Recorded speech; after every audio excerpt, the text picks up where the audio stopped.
За гишүүд дээлж таврын чуулганы мэндийг хүргэе. Засгийн газрын үйл ажиллагааны үндсэн чиглэл мөрийн хөтөлбөрийн биелэлтийн тайлангууд орж ирж байна. Эндээс нэг цөөн ганц хоёр зүйлийг л тодруулаад асууя. Сая энэ тайланд хэлж байгаагаар дөрвөн зүйлээс хамгийн өндөр нь буюу хүний эрхийг дээдлсэн бодлого төлөвлөлтийн хэрэгжилт хамгийн өндөр оноотойг хэрэгжсэн 40% гэж сая танилцуулж байна л да. Энд дэр харагдаж байна. 40%. За зөвхөн энэ асуудлыг энэ хувь процент энэ хамгийн өндөр үр дүнтэй гэж байгаа хэрэгжилтийг аваад үцхэд сүүлд гарч байгаа олон улсын байгууллагын индексээр Монгол улсын ардчлалын нөхцөл байдал ухралттай байна. Тоталитар, авторитар дэглэм рүү ухарч байна. Эдгээрийн үндсэн тэр хойш татж байгаа үзүүлэлт нь төрийн алан хаагчдын хүний эрхийн мэдрэмж гэдэг зүйл Монгол улсын нэгээр хойш татж байна гэдэг үзүүлэлт гарсан байна. Нэгдүгüүрт нь. Тэгэхээр олон улсын байгууллага ингэж үнэлж яадаг. За одоо дөнгөж өнгөрсөн шөнө гэлөө Норог цэгийн сайт руу төрийн байгууллага, хуулийн байгууллагын зүгээс тэр прокурорын тэр ихэж өвшөөрөлтөө юм уу хойшлуулшгүй ажиллагаа хийгээл яваад баривчлал явж яадаг. Энэ бүх нөхцөл гадаад дотоод үнэлгээ нөхцөл байдал чинь юм байдаг. Засгийн газар үйл ажиллагааны тэр дөрвөн зүйлийн багцынхаа хамгийн өндөр хэрэгжилттэй хүний эрхийг дээдлсэн бодлого чиглэлийн үйл ажиллагаа маань хамгийн өндөр хэрэгжилттэй, сайн хэрэгжилттэй байгаа гэж нэгдүгээр. Тэгэд энэ бүхэн дээр ингээд яагаад бодит байдал үнэлгээ дүгнэлт төрийн хоорондоо хол зөрүү байгаад байгаа юм бэ? Аль эсвэл бусд нь юм уу байгаа юм уу? Энийн дээр нэгдүгээрт нэг тайлбар өгөөч. Хоёрдугаарт нь эдийн засгийн нөхцөл байдлыг за энэ 25 оны нөхцөл байдлыг болъё. Энд чинь өнгөрсөн хугацааны хэрэгжилт ярьж байгаа. 24 оноор ингээд үцхээр сүүлийн 8 жилийн тоог харахад 8 жилийн өмнө бизнес регистрт бүртгэлтэй аж ахуй нэгжүүдийн 50 гаруй хувийн үйл ажиллагаагаа байнгын явуулдаг байж Монгол улсад эдийн засгийн хувьд. Өнөөдөр бүртгэлтэй аж ахуй нэгжүүдийн 40 хүрэхгүй хувь нь үйл ажиллагаа явуулдаг болчих. Бизнесийн байгууллагууд. Яагаад бүртгэлтэй аж ахуй нэгжүүдийн ингэж үйл ажиллагаа явуулахгүй байгаа тоог хэмжээ ингэж ихээр өсөд байгаа юм бэ?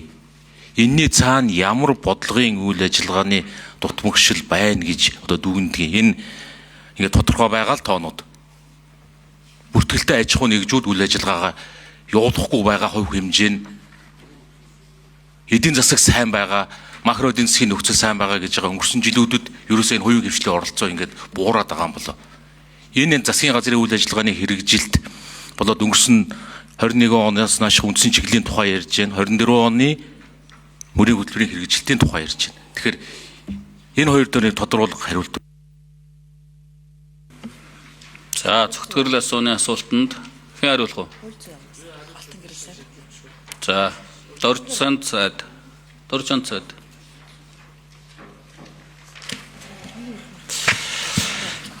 За баярлалаа. За энэ цогтгэрэл гишүүний тавьж байгаа асуултанд бас манай энэ хууль зүйн яам тэгээд сангийн яамны хүмүүс бэлдэж байгаарай.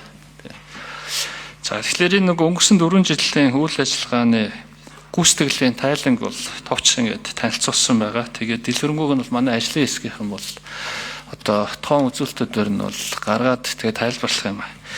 За хүний эрхтэй холбоотой асуудал дээр би бас тантай бас санал нэг байна л та. Яг энэ асуудлаар тухайлбал хууль зүйн сайдаас бас тодруулга авсан. Тэгээд мэдээллийн зөрүү байх шиг цагдаа ерөнхий газраас мэдээлэл өгье гэдгийгсэн байгаа. Тэгээд олон улсын ер нь бол олон улсын хөндлөнгийн үнэлгээнүүд бол бодиттой үнэлгээнүүд бол байдаг. Тэгээд засгийн газар дээр бол одоо энэ жилээс эхлээд олон улсын яг хөндлөнгийн үнэлгээнүүдийг одоо үр дүнгуудын сайжруулах чиглэлээр тэрэн дээр суурилсан бодлогуудаа авч хэрэгжүүлээ гэж бид нар бол тохирсон байгаа. За эдийн засгийн нөхцөл байдлын хувьд бол өнгөрсөн 4 жилийн хугацаанд бол маш олон юм одоо гадаад дотоодын таагүй орчнууд бол үүссэн бол бодтой. Тэгээд яг энэ чиглэлээр бол зөвхөн хамтарсан засгийн газрын хувьд бол бид нар энэ хаврын чуулганаар яг бизнесийг орчныг одоо таатай болгох зорилгоор татварын багц хуулийн төслийг 10 жилийн дараа анх удаага оруулж ирэхээр гадаадын хөрөнгө оруулалтын орчныг одоо тогтвортой байлгахыг оруулж ирэхээр замун нийгмийн даатгалын багц хуулийн төслийг бас параметрийн өөрчлөлтөнд оруулж ирэхээр ингээд хүлээгдэж байгаа засгийн газрын түвшинд бол ажлын хэсэг гараад улсын хурлын түвшинд мөн адилхан бас ажлын хэсэг гараад ингээд хаврын чуулганаар орох юм. Тэгээд эдгээр асуудлууд шийдэгдсэний дараа бол энэ хувийн сектор ялангуяа дотоодын хэлтгөөс гадаадын хөрөнгө оруулалтын орчин сайжирна гэсэн юм хүлээлттэй байгаа гэдэг бас мэдэгдэмээр байна. За тэгээд цогцгорлолт даргын энэ яг өмнөх тайлантай холбоотой хоёр асуудлаар хууль зүйн яамны төрийн нарийн бичгийн дарга болоод сангийн яамны төрийн нарийн бичгийн дарга мэдээлэл байлаа. За цогцгорлол гишүүний асуултанд хууль зүйн сайд Алтан гэрэл сайд хариулна. Сангийн яамнаас юм бэ? Дараа нь хариулахад бэлдэж байгаарай. Цогцгорлол гишүүний асуултыг сонссонгүй. Өнөөдөр бол би бас байнгын орооны гишүүний хуваар хуралд оролцож байгаа. Хэрвээ сонссон бол манай мягмар дарга хариулчих уу?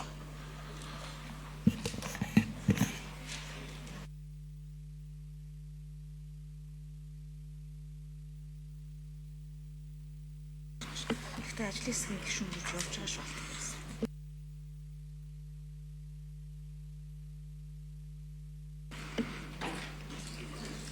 За хууль зүйн яамны төрийн нарийн бичгийн дарга мягмар дарга 1 номерын микрофоныг өгье. За хууль зүйн дотоодын яамны төрийн нарийн бичгийн дарга мягмар цогцгорлол гишүүний хүний эрхтэй холбоотой асуудалтай холбогдуулж асуултанд хариулъя.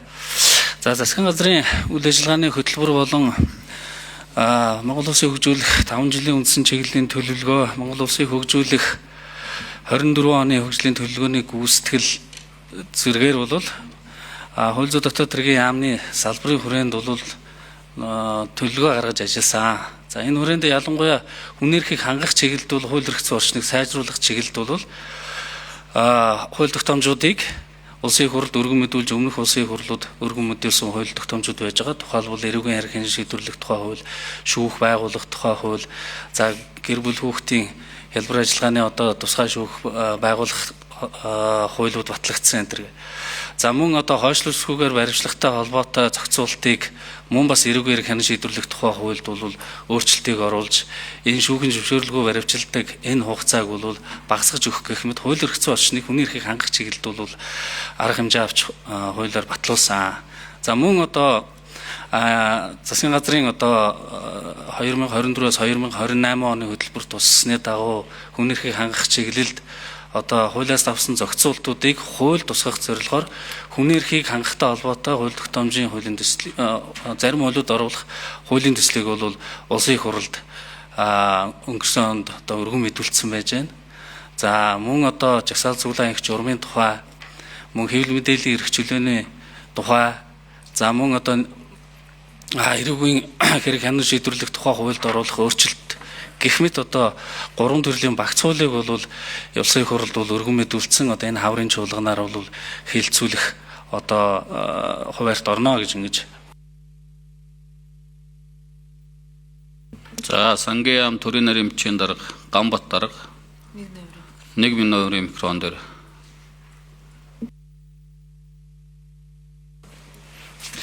За гишүүний асуултанд хариулъя. 2023 оны жилийн эцсийн тоогоор бол нийт 160,909 аж ахуйн нэгж үйл ажиллагаа явуулж байгаа бүртгэлтэй байгаас үүнээс яг X тайлан гаргадаг аж ахуйн нэгжийн чинь 20 онд бол 70,432 байсан бол 23 оны жилийн эцсээр 66,891 болж 7% бол буурсан үзүүлэлттэй байна. Мөн 20 онд нийтийн 160,000 аж ахуйн нэгжээс 20 онд 42,777 аж ахуйн нэгж нь ашигтай ажиллаж байсан бол 2023 оны жилийн эцсээр 61,692 аж ахуйн нэгж ашигтай ажиллаж байгаа аж ахуйн нэгжийн тоо бол 10% өссөн байна. 24 оны жилийн эцсээрх тоо одоо яг нэгтгэж байгаа учраас яг эцэлж хараахан гараагүй байна.